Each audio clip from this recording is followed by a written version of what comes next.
Bonjour et bienvenue, on se retrouve... Pardon, je recommence. Paf, voilà. Bonjour et bienvenue, on se retrouve dans la deuxième partie d'une vidéo dédiée aux émotions des personnes qui ressentent trop, ressentent fort, bref. Tout ça étant toujours très chaotique quand on essaye de l'expliquer. Des personnes qui sont vues parfois comme étant trop sensibles, trop capricieuses, trop tout ce qu'on veut, et qui en réalité sont juste en train d'essayer de gérer quelque chose qu'elles ne maîtrisent pas, qui est l'ordre d'une tempête océanique, voilà, quelque chose qui ressemble à une sorte de volcan en éruption, un typhon, un tsunami, bref, un tremblement de terre force 10, ce que vous voulez. Un truc émotionnel qui les dépasse et qu'elles n'arrivent pas du tout à gérer. Ces émotions-là, donc on peut appeler ça des personnes hypersensibles, on peut dire que c'est en lien aussi avec certaines neuroatypies, bref, peu importe. Ces émotions-là, elles sont pas là pour rien, c'est que souvent on est, et je m'inclus dedans bien sûr, souvent ce qui se passe c'est qu'en fait on est foutu de telle façon que notre cœur, notre être, c'est une petite, en termes d'émotions, ça a à peu près 4 ans et demi. Enfant de 4 ans et demi, donc évidemment, enfant de 4 ans et demi, grosses émotions, grosse expression des émotions, et gros ressenti des émotions. Voilà. Et nous, on essaye, parce que la société nous explique que c'est comme ça, et les neurotypiques nous expliquent que c'est comme ça qu'il faut faire, on essaie de gérer ces émotions-là. Bon, essayez de gérer les émotions d'un enfant de 4 ans et demi, même avec toute la parentalité positive du monde, ça va pas être facile. En fait, on ne gère pas nos émotions. C'est un mythe et c'est pas une bonne façon de faire. On ne peut pas gérer, on ne peut pas essayer de changer ce qu'on n'admet pas avoir et ce qu'on n'accepte pas être. Donc le premier pas, c'est toujours d'accepter le fait que oui, on est assez intense, ce que vous voulez, mettez les mots qu'on veut dessus. Bon, franchement, moi je suis arrivée à un stade où la vie de la population généralement carre le cul, pour être très poli. C'est vraiment comme ça que je parle, donc voilà. Mais c'est comme ça, je suis quelqu'un d'intense émotionnellement. Ça n'empêche pas que je suis très consciente aussi du fait que les autres n'ont pas à payer pour mon intensité émotionnelle, que c'est pas parce que je ressens les choses intensément que je ne me tiens pas, que je me permets de parler mal aux gens, d'être particulièrement désagréable ou bien de me victimiser. Pas du tout. Plutôt l'inverse, en fait, responsabilité à balle, responsabilisation à fond, on est bien d'accord. Juste, j'accepte aussi le fait que parfois c'est pas facile pour moi parce que je ressens des trucs d'une intensité phénoménale et il faut que je fasse le tampon entre dedans et dehors. En gros, c'est un peu ça. Bon, voilà, c'est les cartes avec lesquelles on m'a donné de jouer. Je joue avec. Et aujourd'hui, donc dans la partie 2, partie 1, le lien voilà, est par là, ou par là, bref, un truc en haut là. Dans cette partie 2, on va parler du fait que en quoi c'est bien. Parce que souvent, il y a un truc très négatif en lien avec je ressens trop, je suis trop colérique, j'ai trop peur, j'ai trop machin. Je suis too much. Je vais vous expliquer dans cette vidéo pourquoi c'est trop bien. Avant ça, je vais boire parce que je viens de me taper l'enregistrement de la partie 1 juste à l'instant et ça fait 30 minutes que je parle sans discontinuer, donc besoin de respirer.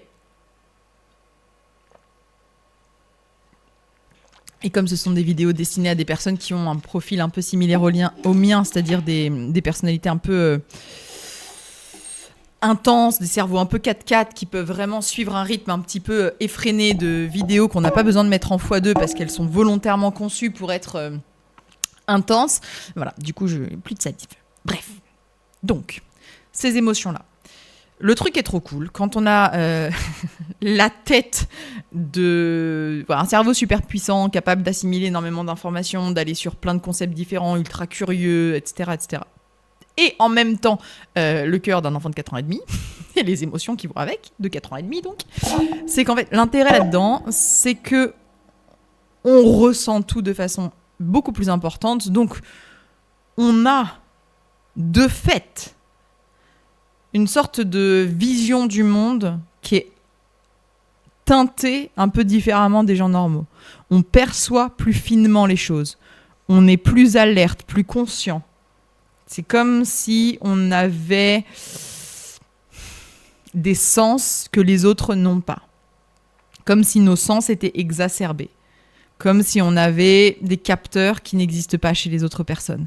Et ça nous permet du coup d'avoir 4 coups d'avance en général. Hein. C'est très frustrant quand les autres nous écoutent pas, évidemment, parce qu'on a un petit problème avec la frustration aussi. Comme c'est une émotion, on la gère pas, hein, clairement. Gestion de la frustration d'un enfant de 4 ans et demi. Bon courage. Et ben voilà, nous c'est pareil. Donc c'est très frustrant parce qu'on voit les choses arriver. En plus, comme on est très optimisé et qu'on recherche l'harmonie et l'optimisation, on a tout à fait très vite dans le viseur les problèmes qui vont arriver avant même qu'ils arrivent. On voit les choses se préparer de loin. On voit les conflits arriver de très loin. Et évidemment, comme on les voit arriver avant même, un petit peu comme vous savez, je prends souvent cette image-là, mais donc moi j'ai grandi en Bretagne et mon père avait un petit bateau de pêcheur avec un très bon ami à lui qu'on appelait le capitaine. Et le capitaine, c'était vraiment le genre de mec, je vous fais le tableau, un breton avec une énorme moustache toute blanche, là, ce genre de gars qui a grandi les pieds dans l'eau, qui connaît, donc là en l'occurrence, la Manche et puis tout ce qui va à côté donc, du port de Dinard où était amarré le bateau. Il connaît tout ça par cœur. Et en gros, c'est le genre de gars, il regarde le ciel bleu. Alors moi, je me souviens très bien de parties de pêche où moi j'avais, je sais pas, 8 ans, un truc comme ça. Et on regardait le ciel et pour moi, il était trop bleu. Ça va aller trop bien l'après-midi. On allait pouvoir rester sur le bateau, trop cool et tout. Et lui, il disait, non, là, faut qu'on rentre. Faut qu'on rentre parce que là, il y a la tempête qui va arriver. Là, on va prendre la flotte, on va prendre une saucée. Comme il disait, on va prendre une saucée d'ici 2 heures, on prend la flotte. Donc on rentrait, moi je l'avais, il fait beau, il n'y a pas un nuage à l'horizon. Ouais, vous inquiétez pas que le temps d'arriver au port, de prendre la navette et d'arriver à la capitainerie, effectivement, le ciel était couvert et il commençait à pleuvoir. Ce genre de sixième sens-là, ce truc-là qui s'explique pas, c'est quoi ? C'est l'expérience de la mer, il a senti l'odeur du sel qui était différente, il a vu le mouvement des vagues, c'est quoi ? Exactement, c'est quoi ? Parce que lui-même, il pouvait pas... Enfin, on lui aurait demandé d'expliquer comment tu sais. Il y avait des critères qu'il pouvait éventuellement énumérer, mais ça venait quelque chose de plus d'instinctif. Et nous, on est comme ça pour tout. On capte les trucs avant, on sent avant. On essaye, j'en sais rien moi...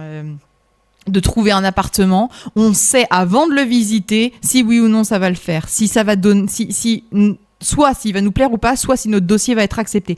On perçoit les choses, on capte. C'est comme si on avait une sorte de boule de cristal intégrée. Bon, ce truc-là, forcément, c'est un avantage quand on décide de taper dedans. Si on passe notre temps à l'occulter, ça sert à rien et ça nous fait même plus de problèmes que d'autres. Il faut apprendre à taper dedans, l'utiliser à notre avantage et pas essayer de le camoufler. Et l'assumer aux yeux des autres je peux pas t'expliquer pourquoi, mais celui-là, je le sens pas. Et trouver des gens et créer un cercle autour de nous de gens qui arrêtent d'essayer de remettre ça en question et qui sont d'accord pour dire ok, si tu le sens pas, qu'est-ce que tu veux que je te dise ? Du coup, on change les plans, on fait avec, parce qu'on n'est pas forcément toujours obligé de prendre des décisions en lien avec ses ressentis. On peut décider d'y aller quand même et voir.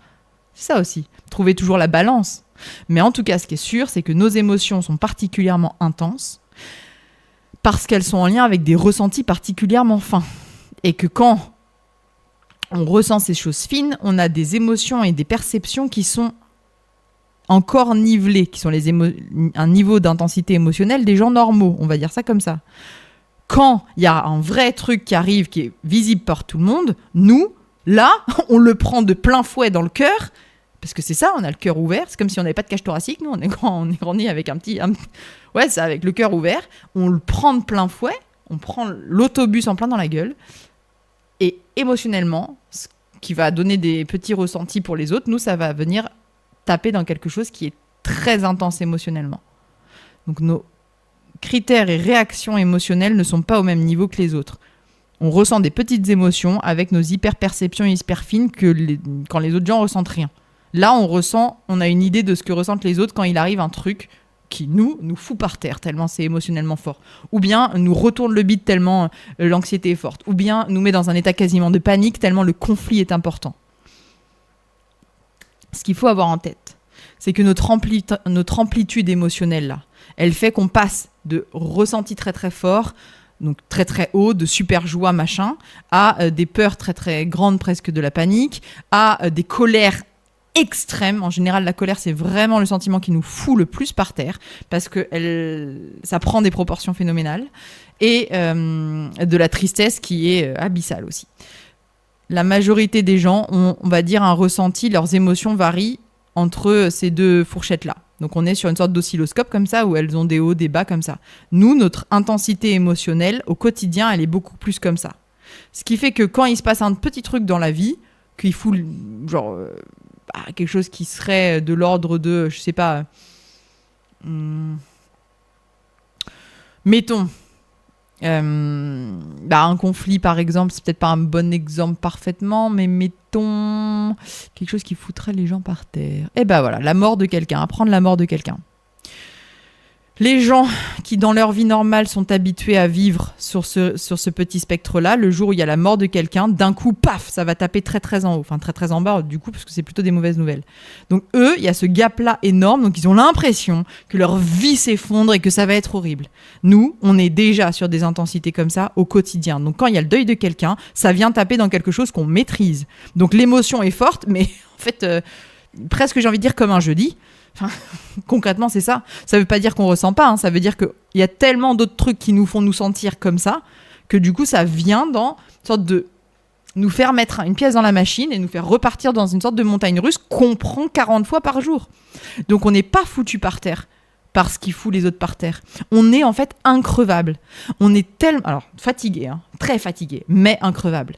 Parce qu'en fait, notre quotidien est tellement fait de ces montagnes russes, de ces hauts et de ces bas émotionnels. Notre semaine est tellement faite... Alors, les femmes qui sont encore... Enfin, pas encore, qui sont en situation d'être menstruées, alors là, avec les cycles, allons-y, ça a encore amplifié ce truc-là. Donc, la fréquence des changements est encore plus intéressante. Bref, c'est une vraie montagne russe, pour le coup, on a l'impression de vivre à la foire du trône. Donc, comme au quotidien, dans notre semaine, dans notre mois, on vit des grands écarts comme ça, on vit des grands moments de panique et des grands moments de vide existentiel de est-ce que je l'aime vraiment, est-ce que je suis vraiment à ma place, est-ce que vraiment je devrais pas, et quel rapport à la mort, est-ce que je suis pas en train de passer à côté de ma vie. On vit ça à la semaine, au mois, on vit des trucs comme ça. Avec toujours, de toute façon, une sorte de sentiment de jamais être au bon endroit au bon moment, toujours un petit sentiment de mal-être permanent là qui fait qu'on est toujours un peu le cul entre deux chaises.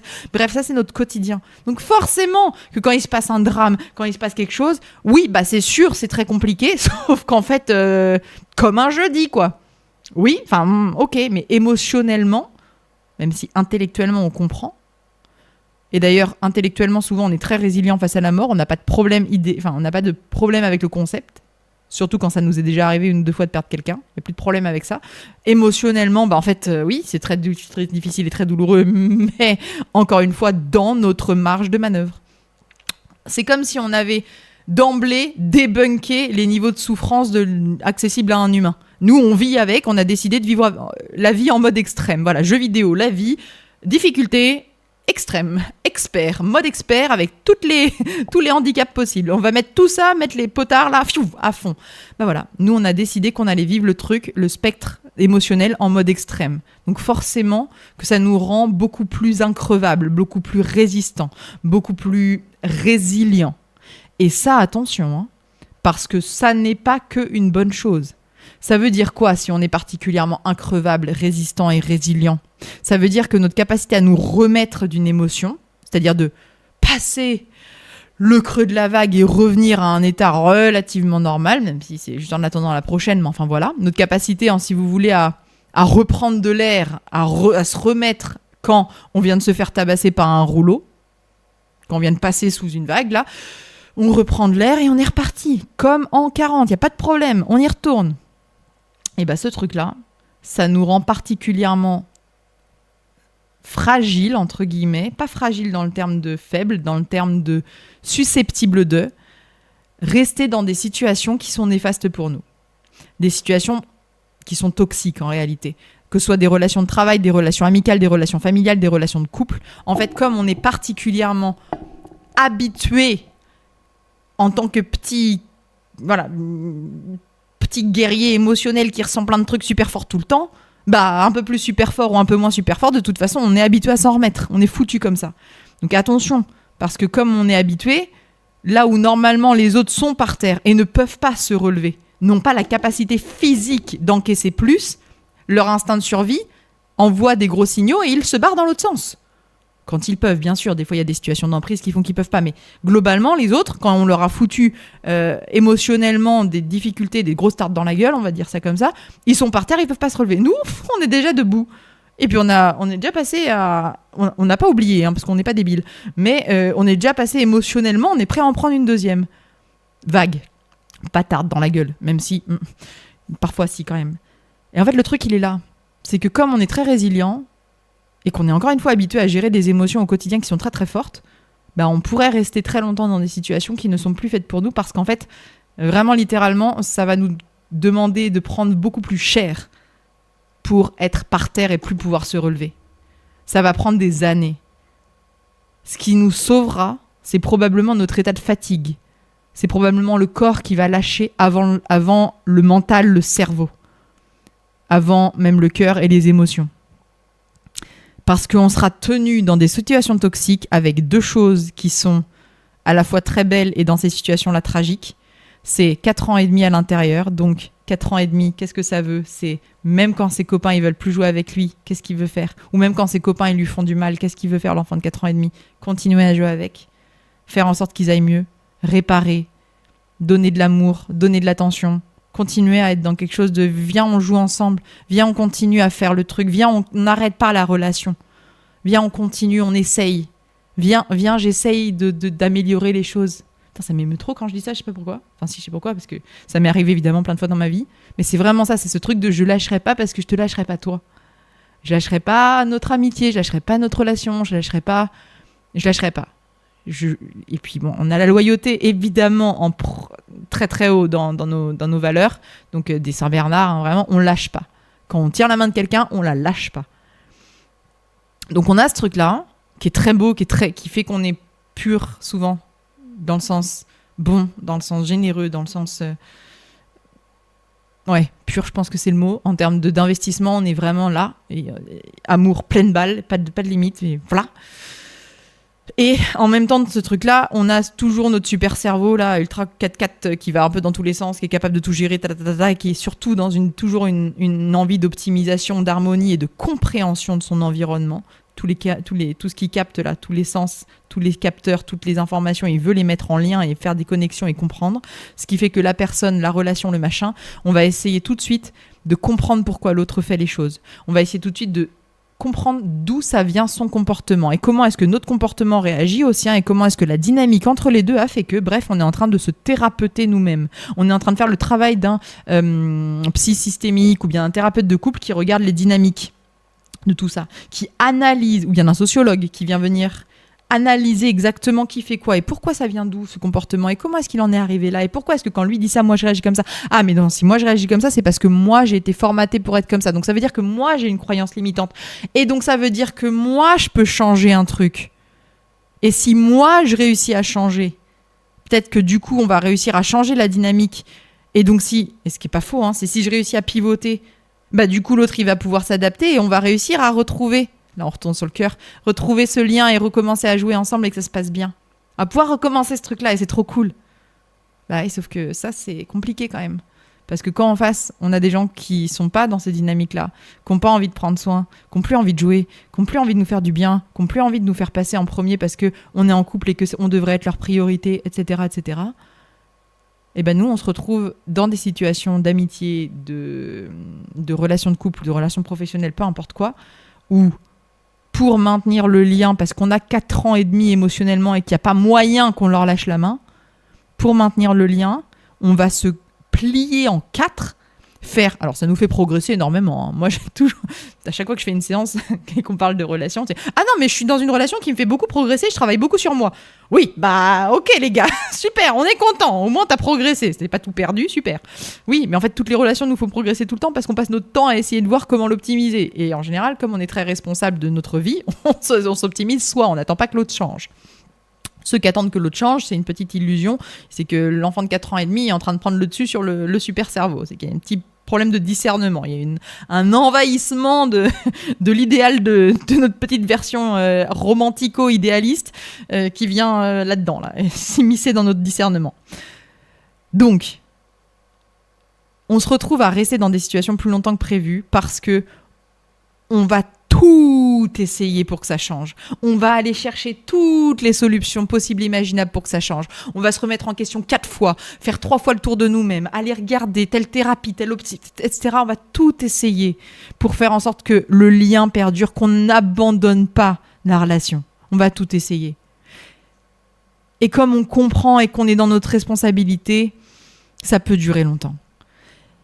Et là, il faut faire un petit peu gaffe à quelque chose, c'est que cette idée de je comprends l'autre et du coup, j'essaie de me changer parce que si je me change, peut-être que l'autre va changer. En fait, c'est une sorte de forme de contrôle déguisé.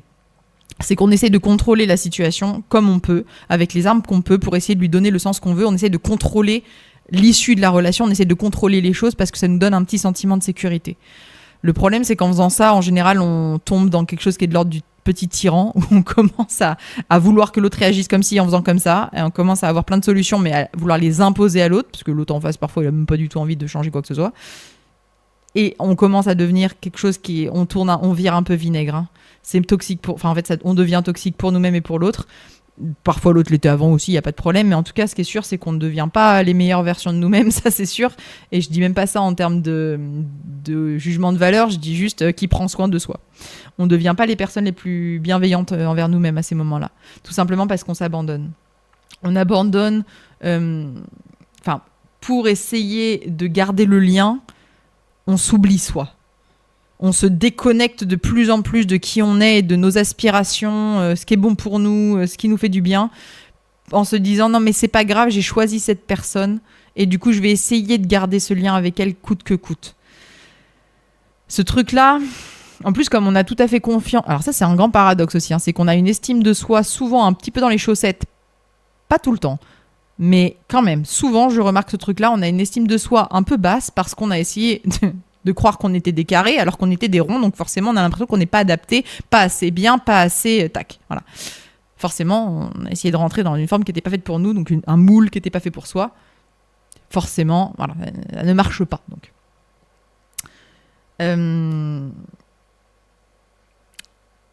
Ouais, donc une estime de soi qui est un peu en décalage en général avec qui on est vraiment et la beauté de l'être qu'on est. Et paradoxalement, une très grande confiance en nous, dans notre capacité à résoudre le problème, changer le truc. Enfin, on a un truc de l'ordre... Parce que c'est ça, quand on commence à se dire « Non, mais attends, je vais maintenir le lien et je vais trouver comment sauver l'autre, ou comment sauver cette relation. » Ça veut dire qu'on a quand même une confiance en nous, un ego qui se dit « Pourquoi pas ? Oui, changer l'autre. Oui, tout à fait. Je pense que c'est accessible. » Un mardi matin comme un autre, finalement, pourquoi pas essayer de contrôler une situation, tout anticiper de façon à ce que je puisse bien vivre le truc. Oui, je pense que ça, c'est dans nos cordes. Tout à fait. Et en même temps, logique, on a fait ça depuis toute notre vie. Se camoufler pour faire en sorte que les autres nous perçoivent de telle ou telle façon, on est devenu très très fort. On est les meilleurs caméléons du monde. C'est clair. Donc on a ce truc-là de confiance en soi, dans le sens de j'ai confiance en ma capacité à pouvoir le faire changer, au point du coup de tout tenter pour que ça fonctionne. Parce que ceux qui seraient déjà dans une sorte de renoncement de bah il est comme ça marchera jamais, ou elle est comme ça marchera jamais, et de toute façon moi je peux pas le faire changer, j'ai pas confiance en moi, je suis trop nulle, je suis pas machin, ça marchera pas. En général ça abandonne vite, ça baisse les bras, hein, cette mentalité-là. Et ça leur sauve le cul de situations qui vont durer des années. Nous, comme on a assez confiance, petit tempérament de guerrier, assez confiance dans notre capacité à faire changer l'autre, et beaucoup d'espoir et beaucoup de foi dans ça, puisque 4 ans et demi, encore une fois, ça a des fantasmes plein la tête, des idéaux très grands. La combinaison des deux fait que, on est très susceptible dans le sens sensible et dans le sens prédisposé à se retrouver dans des situations qu'on va essayer de sauver jusqu'au bout, coûte que coûte, sans jamais lâcher, parce que l'idée de lâcher vient percuter notre valeur de loyauté qui est très grande. Et souvent, c'est le corps qui lâche. Dans ce que j'observe, c'est souvent... Alors, 2 possibilités. Soit c'est nous, le corps qui lâche. Genre vraiment, on est tellement fatigué qu'on ne peut plus. Littéralement, on ne peut plus y aller. Soit ça va prendre la forme quand c'est professionnel de burn-out. Soit on va se blesser en faisant du sport ou quoi que ce soit qui fait qu'on va être dans l'incapacité d'aller au travail par exemple, ou bien se retrouver dans la situation, je sais pas, ça va nécessiter qu'on change d'appartement parce qu'il est plus adapté, donc on se retrouve à retourner chez nos parents par exemple, donc on s'extirpe inconsciemment, tout ça bien sûr, on l'a pas cherché, hein, c'est juste on s'est fait mal. Oui. Quand même marrant qu'on se blesse à des endroits alors que vraiment on s'est jamais blessé de notre vie, etc. On se retrouve à soi-même provoquer, provoquer c'est peut-être pas le bon mot, mais en tout cas notre corps fait en sorte d'avoir des maladies, des symptômes ou une fatigue qui fait qu'on ne peut plus physiquement aller retourner dans notre situation qu'on essaie de sauver comme s'il y avait encore espoir. Soit c'est ça, soit, et là on a vraiment beaucoup de bol, même si on le perçoit rarement comme ça sur le moment, soit la vie va nous sortir de la merde. Soit la vie va faire en sorte que la situation s'arrête d'elle-même. C'est-à-dire que quand on est en train de se demander si on va rester ou partir dans une relation, si la vie est clémente avec nous, il y a moyen que la personne nous quitte. Si on est en train de se demander s'il faut partir ou rester de ce job, il y a moyen que la vie soit assez clémente pour que notre contrat soit pas renouvelé ou bien qu'on soit viré. Si la vie nous demande si on doit rester ou partir d'un pays, il y a moyen pour que la vie soit assez clémente pour nous envoyer plein de cibles comme quoi on n'est plus la bienvenue ou le bienvenu dans ce pays. Ou bien que notre visa a finalement changé et que c'est passé de 6 mois de visa à 3 mois et qu'il faut qu'on se barre. Enfin bref. Je crois que quand on s'aligne, quand on accepte comment on est foutu câblé, quand on s'aligne avec tout ça et quand on va taper là-dedans et qu'on fait confiance à notre instinct et notre boussole et à tout ce qu'il y a autour, je crois que la vie s'occupe de nous sortir le cul des ronces. Vraiment. Parce que si on comptait que sur notre petite... Parce qu'on est têtus. On est quand même des gens têtus. Enfin, moi... Alors peut-être non. Ça, je dis c'est les gens comme nous, mais peut-être que c'est juste parce que je suis bretonne et que je suis née dans du granit. Mais en tout cas, j'ai l'impression quand même qu'on est beaucoup à être très têtus.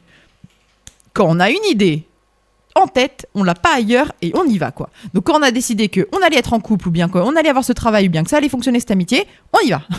Et pour qu'on lâche, il en faut. C'est ça, on est comme les boxers. Les boxers, la race de chien, on a la mâchoire avec les dents qui rentrent dedans, du coup ce qui fait que quand on tient, c'est plus la vie essaie de nous arracher une situation, plus on résiste et plus ça sort, plus ça serre, pardon.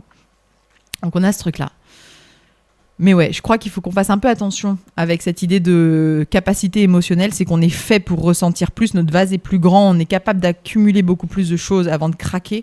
Le problème, c'est qu'on peut tellement en accumuler que ça peut nous faire vraiment dérailler, ça peut vraiment nous mettre dans des situations complexes et compliquées desquelles s'extirper parce qu'on a attendu trop longtemps. Et dans le sens de, on aurait dû se barrer plus tôt, mais comme on est très résilient et très têtu et très déterminé et très dans la compréhension, l'empathie, etc., on a voulu être sûr d'être allé jusqu'au bout des choses avant de lâcher. Et en général, c'est même pas nous qui lâchons, c'est la vie qui nous fait lâcher ou notre propre corps. Donc méfions-nous quand même de ce qu'on cherche et ce qu'on veut et les objectifs qu'on se donne, parce qu'on va se donner les moyens de les appliquer et d'y arriver. Et comme on se donnera les moyens d'y arriver, on ne lâchera pas. Donc attention aux objectifs qu'on choisit. Parce que comme on lâchera pas, ça va nous demander beaucoup plus de... Ouais, ça va être vraiment beaucoup plus difficile pour nous de nous rendre compte qu'il faut baisser les bras. Et quand bien même on s'en rendrait compte, c'est possible qu'on n'y arrive pas. Parce que baisser les bras, ça fait pas partie de nos valeurs non plus. Ah mon chien, est-ce que tu es d'accord avec ça ? Tu viens ? Tu viens faire partie de la fin de la vidéo ? Oui, mon chien. Oui, mon petit chien. Voilà, il me fait signe que c'est l'heure de partir, parce qu'en fait, lui, il est très au courant du timing, parce que ça va bientôt être l'heure de manger. Donc, il est très au courant qu'il est temps que cette vidéo s'arrête, qu'on sorte du studio de tournage, qu'on rentre à la maison et que je lui serve son manger. N'est-ce pas ? C'est ça ? Absolument. Bon, je crois que je vais m'arrêter là pour cette partie 2. Il y aura probablement plein d'autres parties sur les émotions, parce que c'est vraiment quelque chose qui est au cœur de notre système.